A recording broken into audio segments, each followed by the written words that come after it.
welcome to the Profit Roadmap. We're your hosts, Ryan and Marlene, and this is the premier podcast created for field service pros to help you grow your business, stay on top of the latest trends, and help you provide even more value to the communities that you serve.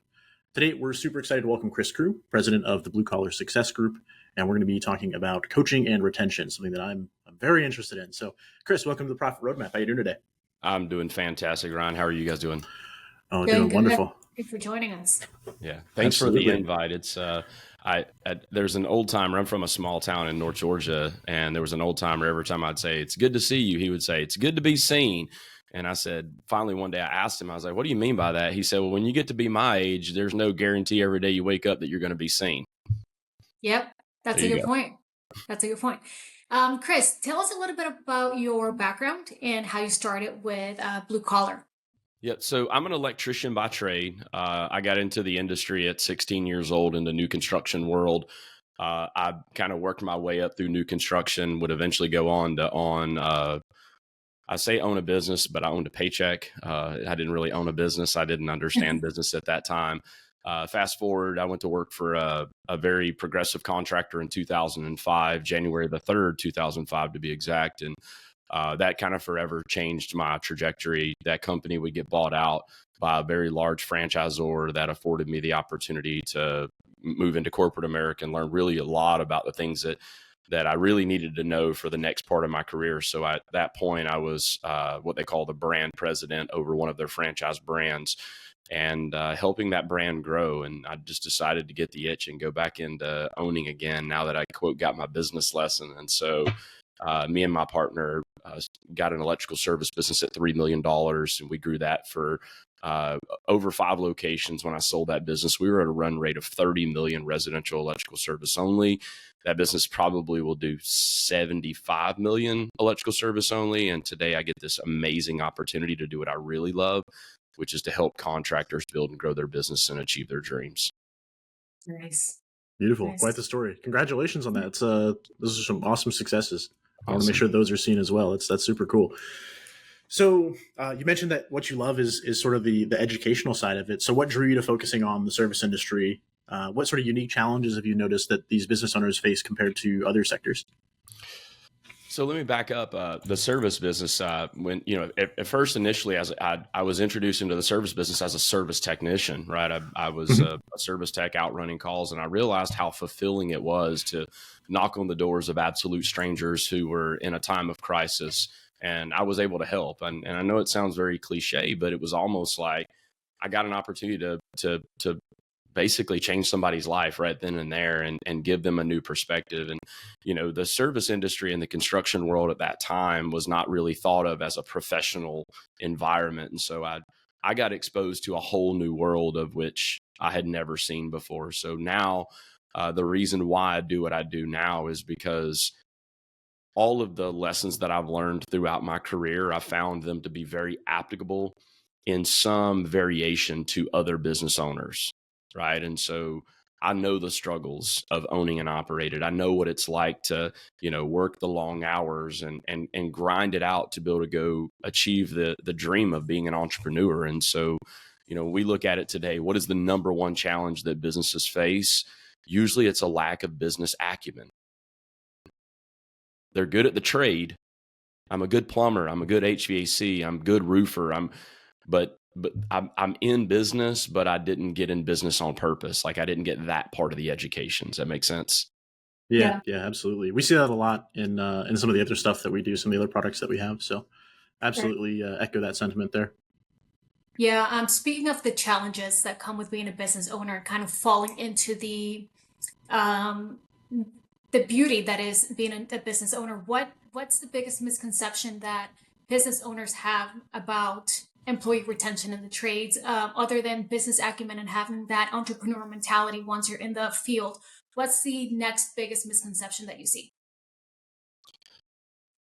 I'm gonna go to the entrepreneur to the workforce, right? So I'm a big believer that whatever you speak is what you believe, and whatever you believe is what you act on.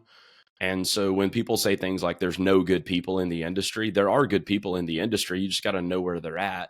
And more importantly, why would I try to train somebody up into the industry? Like, they'll quit and they'll leave and they'll go. So it almost becomes this self-prophesying thing that owners do to themselves, and they don't even realize it, because it goes back and ties into like a belief system of, if you believe that things are good, then things are going to be good. If you believe that things are going to be bad, then things are going to be bad. So the number one thing that I see is, if I pay them, they should just show up and do a good job. Well, we live in a world where that's not the case, right? It's like just paying and showing up. And so one of the things that we really are big on is hanging your hat on culture. And culture is probably one of the most undervalued assets that an organization has. And the cool part is, it's not something that you have no control over. You 100% have tons of influence over the culture of an organization. Absolutely. I'm glad you went there, because I've got some questions around that, but we're gonna dive into them. But let's maybe start with one of the first things that you said there. So, hey, there are no good people out there. There are. You just got to know where to find them. But one of the things that we're seeing is, and I'm glad for this, a lot of younger people are starting to figure out that the trades are a viable option for a career path. As sort of that shift is starting to take place, how do you think companies should adapt their coaching and training practices to connect with the newer generation that's coming in?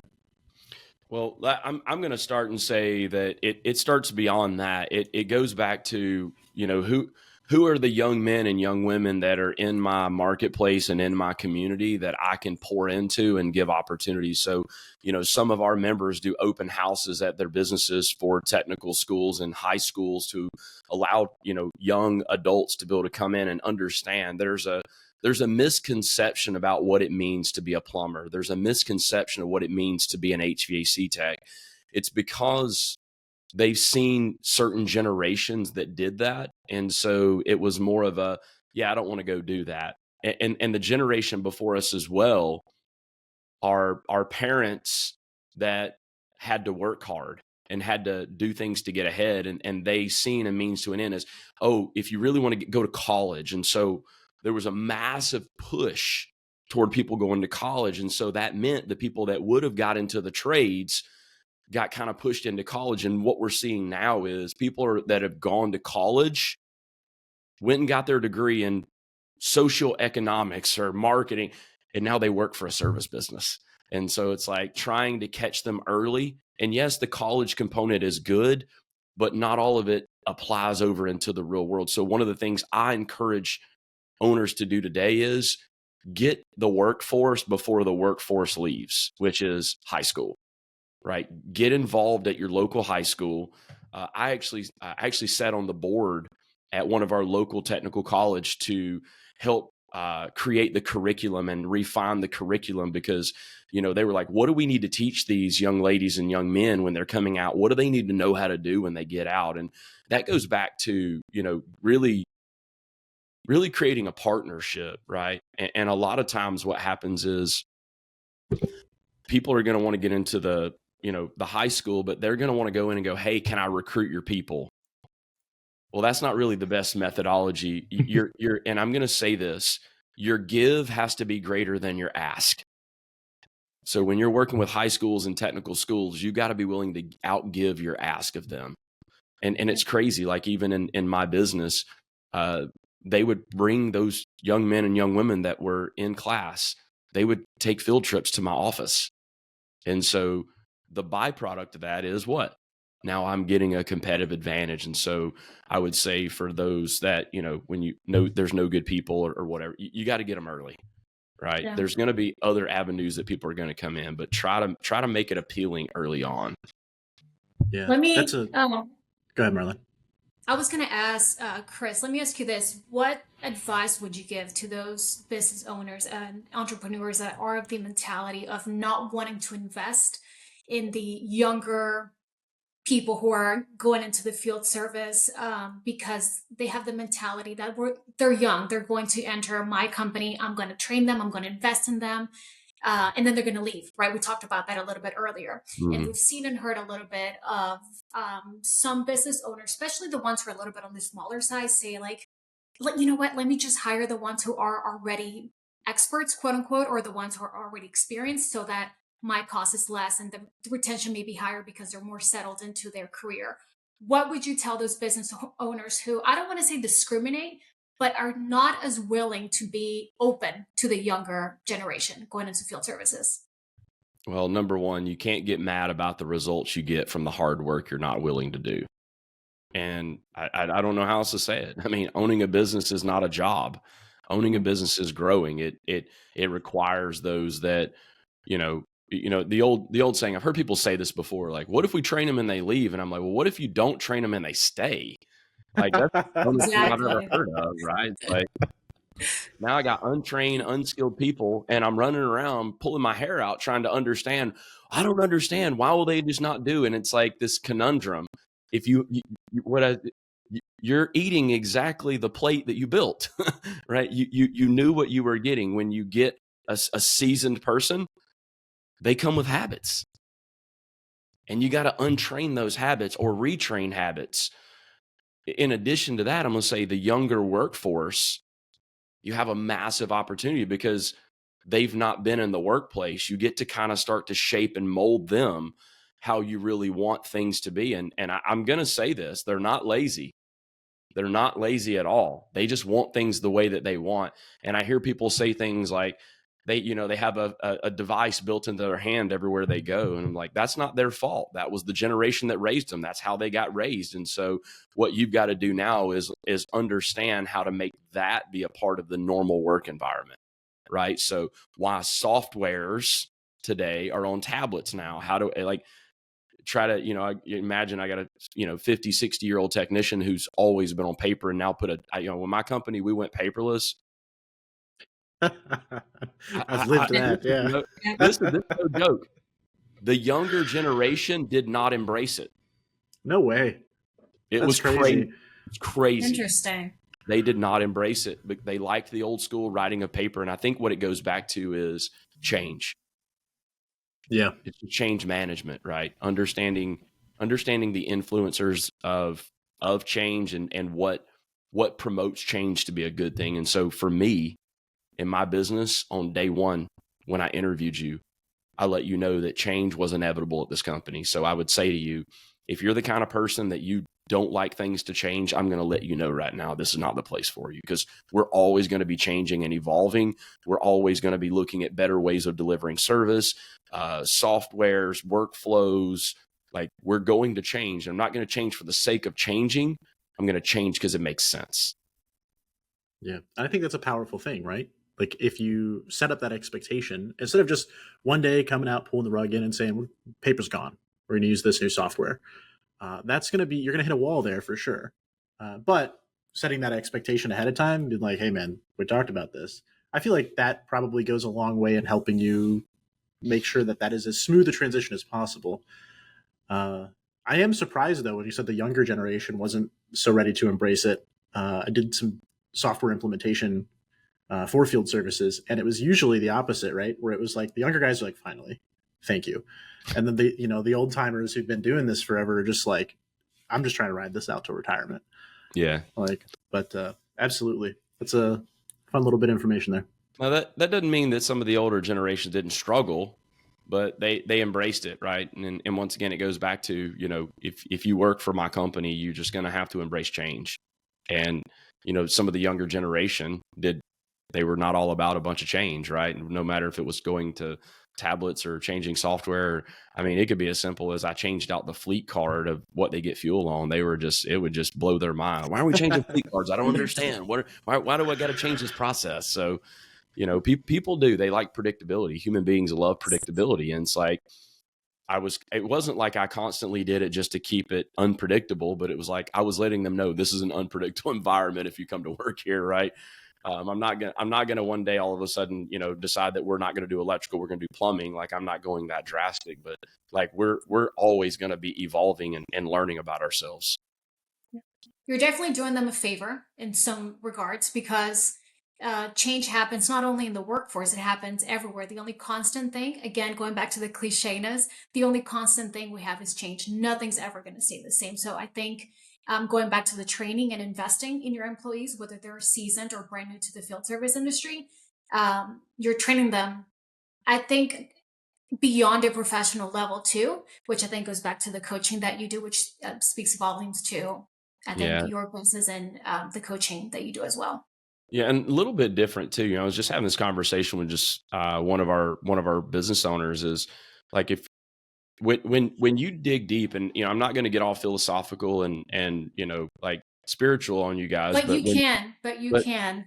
okay, well, I appreciate that. But when you as a business owner really understand your why, it allows you to expand your horizon on who you are and how you treat people. And so I started recognizing really quick, I came from the poor side of the tracks. I quit school at 16 years old, single mom. I mean, we just tell the story. Like, it doesn't matter. I'm your typical avatar of somebody that was destined to be a nothing, right? Like, that's, the world would say, yeah, you're just going to become a normal person. But this industry literally changed my life.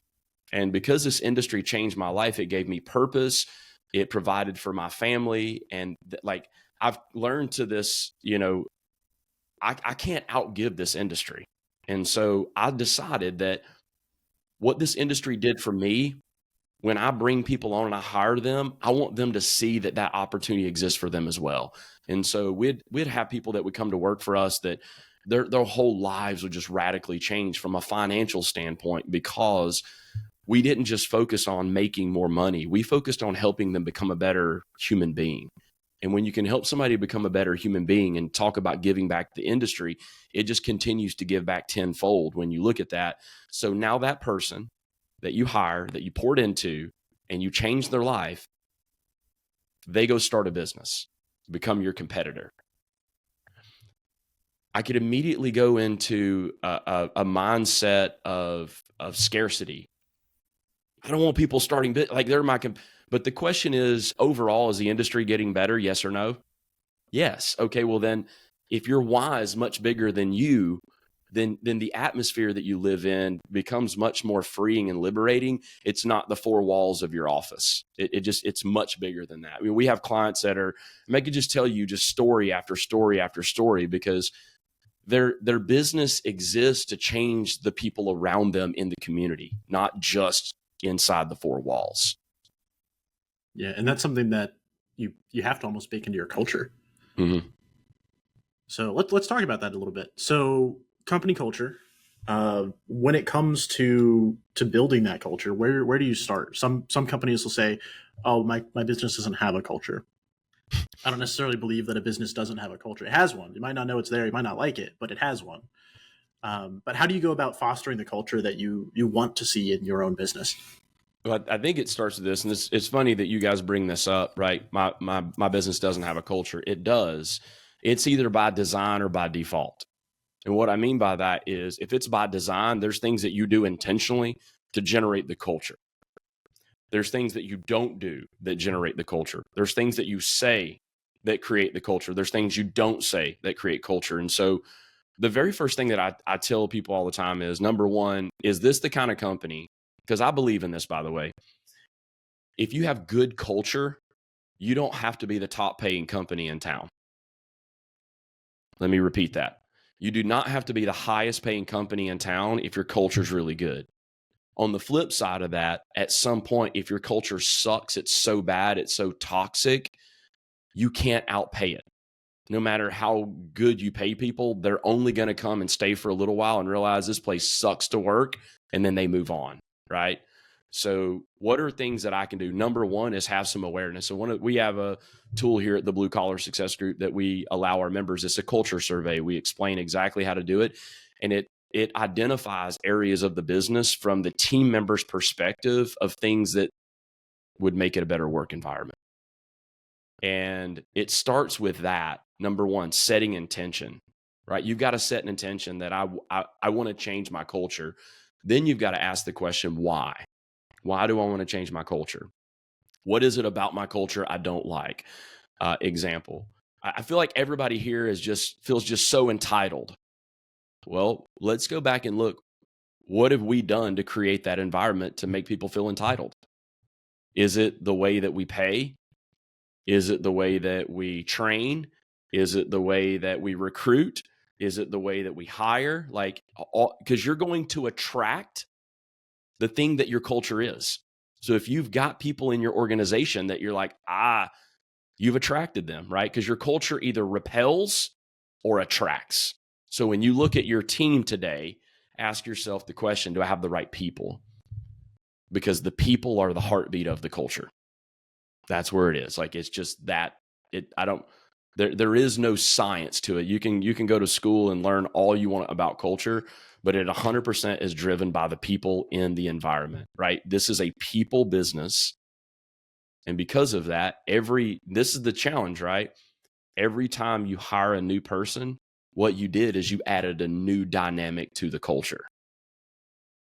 One of the things that I did early on in my business when we would hire people, we wouldn't hire people if they wouldn't do what we call a field interview, which meant you got to go ride with one of my electricians for a day at minimum. And I'm going to pay you, by the way. I'm going to pay you. It's not like I'm asking you to take one for the team.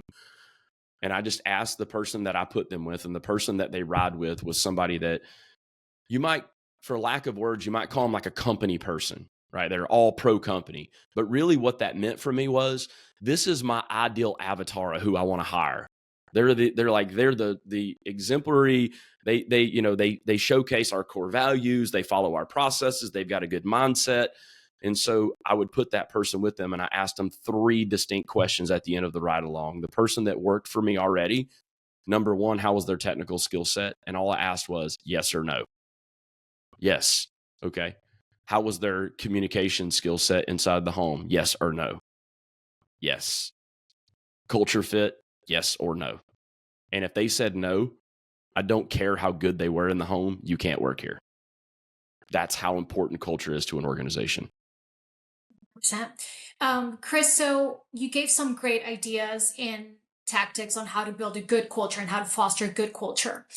Let's assume that, which I know is out there in field services and everywhere, let's assume that a business has already crappy culture.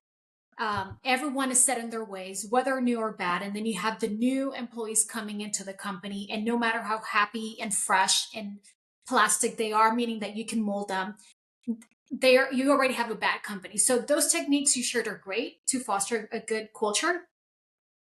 What do we tell business owners to flip that culture around? What can they do without wiping out the company from their employees? What can they do to flip that? This is going to come across really harsh, and sometimes the truth does. The very first thing you got to do is look yourself in the mirror as an owner and ask yourself the question, am I a model employee for this business? Yes or no? And start there. And what we find is oftentimes the business owner themselves can be the culprit and the leading root causes of why the culture is what it is. Losing patience with people, like when you're trying to teach people and groom people and you lose patience with them. Example, like in my business, I didn't allow people to talk negatively about our customers. No, even if they are a major PIA, like we don't talk negatively about our customers, because without them, we don't survive. Think about that. Now flip that on its script. I'm an owner and I'm constantly complaining about how awful people are and how awful customers are. And I don't even recognize that I'm doing this to my culture. I now have created a culture in my company that's how we talk about customers. And the trickle down effect of that is what? Don't care about the customer and bad customer service. The customer's not that important. So number 1, look yourself in the mirror and say, what are things that I can personally do? You know, it comes back to the Michael Jackson song, right? I'm going to start with the man in the mirror, right? I'm going to look myself in the mirror and I'm going to say, what are the things that I need to do to change my company? And because in many cases, I'm going to go to a Maxwell quote. He said, everything rises and falls upon leadership. And so when I look at my company, I start with me, and then I'm going to ask myself the question, what are my raw goods that I've got here today? What people do I have today that I go, well, that person still is a good person. And that you got to enlist the leadership of the organization. And by the way, I did not say enlist the managers. I said enlist the leader. Important distinction. Yeah. Enlist the leadership, because here's the example, right? I can have a meeting in my business, and then when that meeting is adjourned, they'll have another meeting in the parking lot after the meeting. Mm-hmm. And whoever's driving that meeting is what's driving the culture with those people. So if you've got a poor leader out there, no, let's not do that. You know what? That's dumb. I can't believe they would even ask that of us. And I'm not going to do that. They're rallying the troops. That's all they're doing. And then owners find this struggle. So it starts with this. You might have to clean house. Like it, and for me, it's you. Les Brown said it best. He said, finally, when you've had enough and you've had one of those I've had enough moments, you'll do something about it. Until then, you won't do anything about it. And what I've learned is contractors' tolerance for pain is extremely high. It's extremely high. They put up with more dumb shit than I've ever seen people put up with. And they put up with it because it's the way that it's always been. Yeah. I don't know. I have sympathy. I have sympathy because I'm a contractor, but I've learned to be true to myself and stop dealing with dumb stuff. Like the pain just doesn't make sense. Yeah. Beautifully put. So let's continue that thought a little bit. So let's say that in like the scenario Marlene had, I've already got a team. It's not going the way I want it to. What if someone is just starting out? I mean, is it the same thing where it's like you kind of have to mold yourself and then everything will come to it? I guess what I'm asking here is for like the sole business owner that starts as a technician themselves, what advice do you have to them to sort of transition into that role of leading and developing a team? Culture is an aspect of that, but yeah, and that's a great question. I would start with one of the habits from Stephen Covey's 7 Habits of Highly Effective People is begin with the end in mind. And so I would say to those that are starting their business, it starts with answering the question, what's the end goal of getting into business? Because that's the challenge. People get into business and then they build themselves into a prison.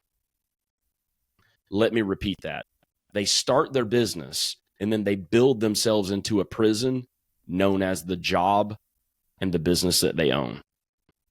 And it's a prison because they didn't begin with the end in mind. They just started working and going and generating revenue without going, hey, I want to be a $7 million electrical service company that runs at 20% net. That therefore means I'm going to put $1.4 million to the bottom line. And by the way, that's you don't need a $50 million business, $100 million business to become super wealthy. You can run a small yet profitable business and still get super paid and make a big difference. So I start with the end in mind. What is my purpose of being in business? And then I go to what's the plan, right? What's our plan to go become that thing? And then in addition to that, get really, really clear on these 2 things: vision, mission, and purpose. Vision, mission, and purpose. Our vision is $50 million. It's going to be this big. It's going to do this. We're going to do this. Great. Now let's talk about, because that's an important part of the culture, right? I go back to the old Proverbs where they said, without a vision, the people perish, right? And I understand that in the context of the biblical sense, but in business, it's the same as true. If I come to work for you today, what is our big picture? Like if I just come in and punch the clock, guess what kind of people you're going to attract? People that just want to come in and punch the clock. Versus if I'm able to get out and articulate my vision in a way that makes a lot of sense, I'm able to really take it to the next level because I can communicate as a visionary where we're headed. That ties back to, now you ready? What's the mission statement? In other words, what is we get up every day and go do this? And some small businesses go, I don't need that. And I'm like, without vision and mission, where are you going? Right? So it's super important early in to define what's the mission. And I'm a big, big fan of this. If it's not easy to memorize, it's too big. Your mission statement is just too big, right? I see these big paragraphs of mission statements. I'm like, okay, great. So if I can remember that paragraph, we'll be good. Nice and simple. Example of the Blue Collar Success Group. Our mission is to accelerate the path of success for home service companies. That's it. Now we go into the next component, core values. Establishing early on these core values, because what you're doing is you're building the foundation that actually is what starts the culture in a business, right? And so now when you're hiring people, you're not just hiring people for their skill, you're hiring them for their fit. Are they a good fit here, right? And that's where owners sometimes hire for skill only in hopes that they can make them fit. Yep. Chris, it sounds like from hearing you speak, I am going to assume, and I think I'm right, that you've seen it all almost in field services and talking to entrepreneurs, from the good, the bad, the ugly. Can you share a success story with us of a company that turned an issue around? So whether it's retention issue, culture issue, business acumen, what's been your favorite success story, whether it's from a business perspective or personal? I know you do a lot of coaching on the personal side too, which, heck yeah, by the way, that's amazing. And I'm going to speak for myself, and I think our listeners will appreciate this as well. I want to know what's the biggest personal success you've seen in a business owner in the field service industry, because I think we sometimes overlook the personal side and the personal struggles of being in this industry and the struggles that we have. You are the perfect example. You said your words, you came from the other side of the tracks, right? I want to know, other than your own success story, if you can share one with us, which I think will be very inspirational for our listeners if they're going through something. I mean, this is very hard and difficult, and the reason why is because when you set your intentions, the world conspires on your behalf to put the kind of people in your life to help you make that happen. And because I wanted to make a difference, I attracted people that had challenges in business. And so what does that mean? Like, I could start with the components where, a business, probably one of my favorites. I had a goal to be able to set out, and this is super crazy, and y'all don't want to unpackage the mind of Chris, but We do. Go ahead. I set out to, I wanted to make 5 people become millionaires. Like that was something that I wanted, right? I wanted to help people become super, what in our, like we use the word million today, right? And we assume somebody that's, made $1 million that they have arrived, right? They've done it. They checked the box, and, it was a point of reference for me. And I'm not trying to get involved in people's personal lives, but as weird as this is, I was speaking at a conference. And at that conference that I was speaking at, there were some people that were sitting in the front row. It was 3 people. It was a husband, a wife, and a general manager of a plumbing company. And at the end of the show, they came up and talked to me, and they were like, "Oh my gosh, Chris, your story is just like what we're going through. Everything that you said was going on at your company was going on at our company. And we want to help. We want you to help us." And as crazy as this is, it was a plumbing company about 15 or 20 minutes outside of my hometown. And we weren't even in my hometown, by the way. I'm from a small town in Northwest Georgia. And this was a plumbing company about 15 or 20 minutes away. And at that time, the plumbing company was mostly focused on insurance work and home warranties. They were barely making ends meet. I don't want to get into too much personal, because I don't know how much personal that they would be okay with me sharing, but they're some of the most amazing human beings that I've ever met in my entire life. They had did the best they could at business based on what they knew. When we started working with them, they had to pay us weekly because cash flow was so poor. Their cash flow was awful. I'm proud to say today that we work with that business. Not only did we go take him from a time and material plumbing company to flat rate, we then helped evolve him and get him out of warranty work and be fully into service work. And he sold that business 2 years ago and became a multimillionaire. And hell yeah, man. If you understand his personal life and some of the personal struggles that they've been through, of which, once again, I won't share that, And he's an amazing human being. Him and his wife are just good as gold. And they were tired of being, you know what? They had people that worked for them that took advantage of them, that, they wouldn't do the right things. It was the typical business owner that I've seen. And I can put my finger on one thing of why his story was a success. He submitted. And what I mean by that, he went, I'm tired of doing what I'm doing, and I don't want to do this anymore. Tell me what I got to do differently. Now that's just one, right? What about the story of most recent as well, coming into to 2020 when the pandemic hit? Prior to that, I was working with a business. It was a plumbing company as well, in the Boston area, and he was running his business as a lifestyle business. And for those listeners, consumers of content of this show, what I mean by that is the business was just supplying them their lifestyle. Like, I want to go take a trip, I run that through the business. And, there's tax codes that allow us to do certain things and pay less money on profits. And I said to him one day, I said, here's the challenge with what you're doing. If we ever go into any type of recession, your lifestyle changes and you have no cash reserves. And I said, and I called his name and said, you can do whatever you want, but I'm waving the white flag of, like, you need to be cautious, or the yellow flag of caution right now. We got to work on building up your cash reserves. And he didn't have more than 7 to 10 days of cash reserves on hand. And that's scary, by the way, which means if we got turned off for 7 days, I can't pay the bills. And if I can't pay the bills, this thing goes under.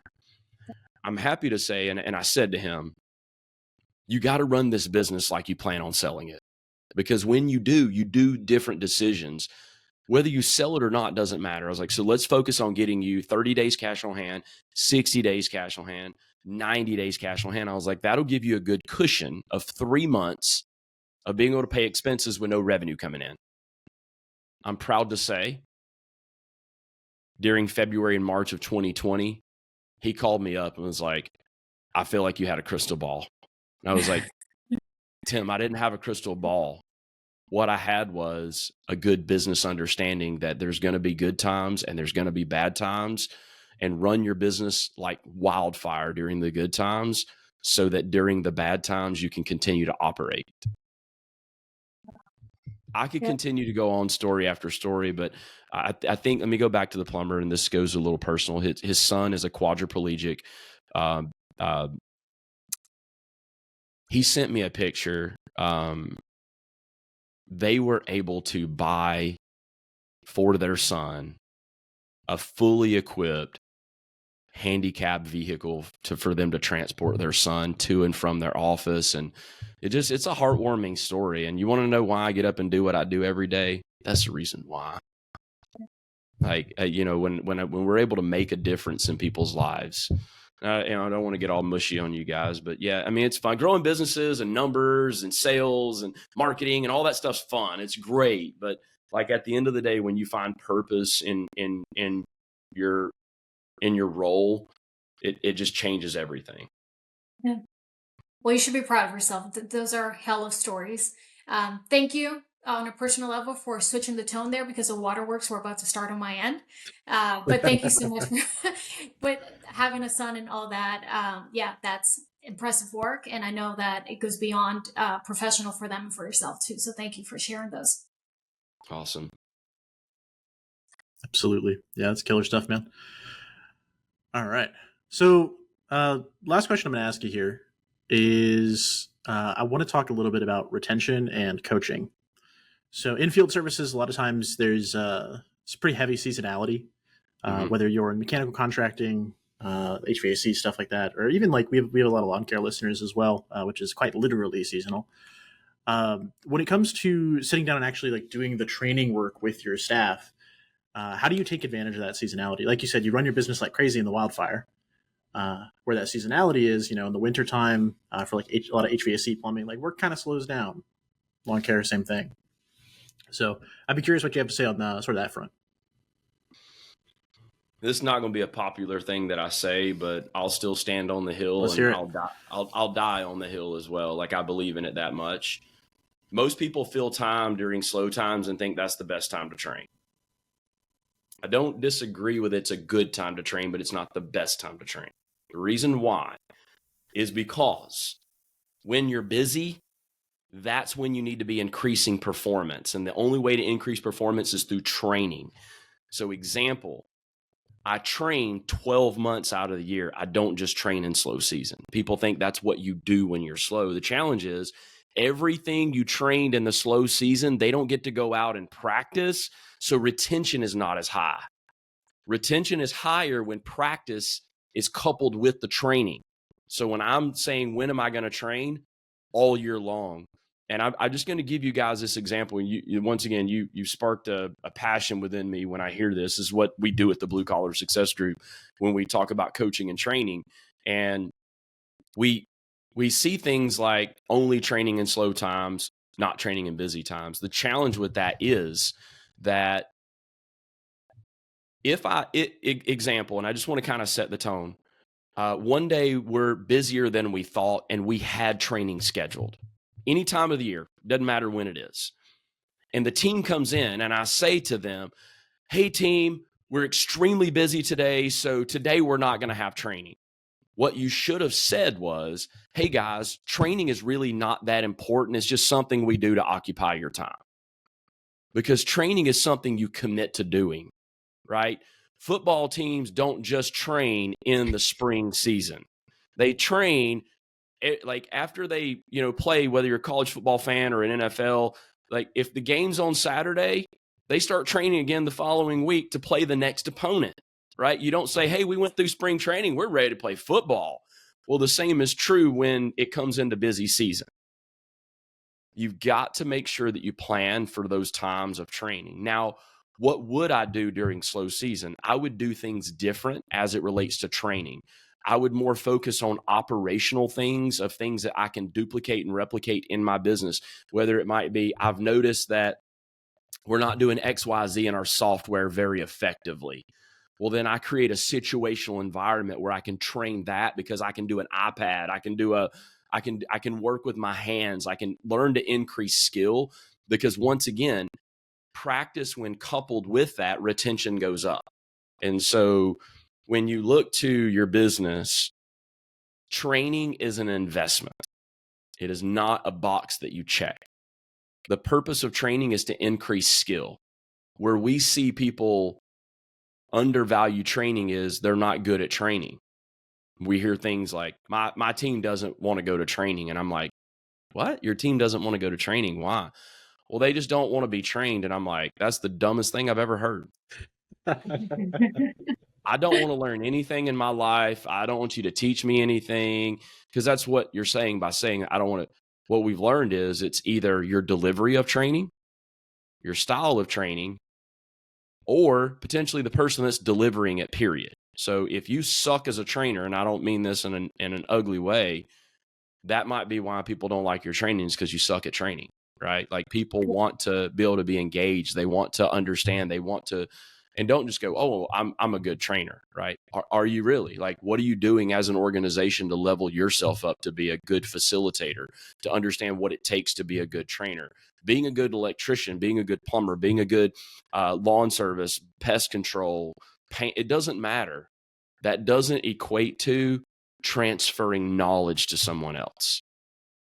So does that answer your question about like from a training perspective, retention standpoint? Absolutely it does. And I'm glad you went there. I lied. I have more questions based on what you said. So, okay. So one of the things you brought up is like your ability to train, like as its own distinct skill set, is something that is really important to bringing that training and that knowledge retention to your team. A lot of times what we'll see is they'll just be like, oh, Marlene's the best at this. Let's go ahead and let's just have her teach the guys how to do it. But, and this isn't necessarily true, Marlene, but like, let's say Marlene doesn't have the training skill set, right? She's not able to like effectively like get that information, out of her brain and into them, or like it's not engaging. So people are, just bored or whatever. I guess the question there, let me spin that into a question, is how do you identify the right people on your team to assist with training? Is it trial and error? What does that process look like from your perspective? I would start with, it's not just people that are capable, but it's people that want to. Like, think about that. There's a lot of people in the organization that are capable of training people, but if they don't want to train people, it doesn't matter because they're not going to care about it. So I'm gonna enlist the people that actually care and want to. Let me go back to this. I'll never forget. This is how I knew in my business when I had somebody that was getting close to becoming an electrician as an apprentice. They become the most requested apprentice that I had.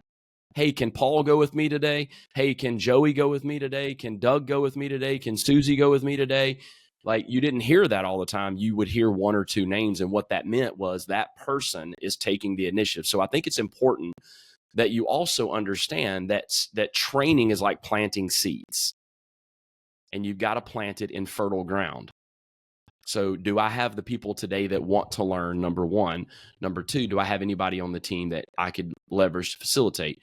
Remember that you don't have to be the expert as the leader in the organization. Let's say I'm the service manager of a company, but I'm not the expert at doing some of the work.